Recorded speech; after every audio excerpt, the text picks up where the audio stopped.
modern missions. They have not been like one, and so if we fight for God. No, you have the freedom within that one. That's the mistake. Eh?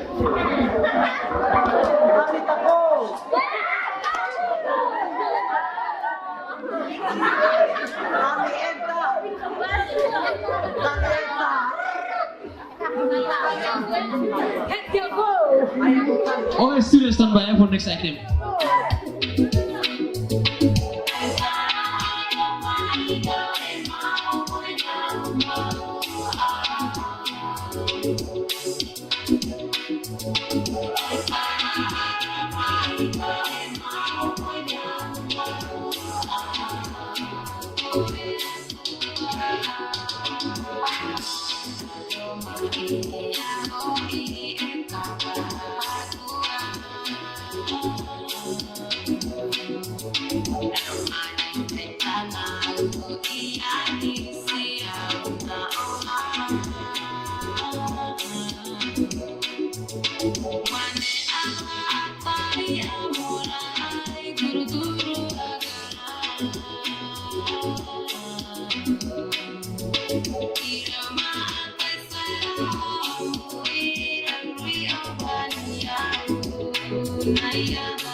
Okay, thank you. Please give another big clap for Heho.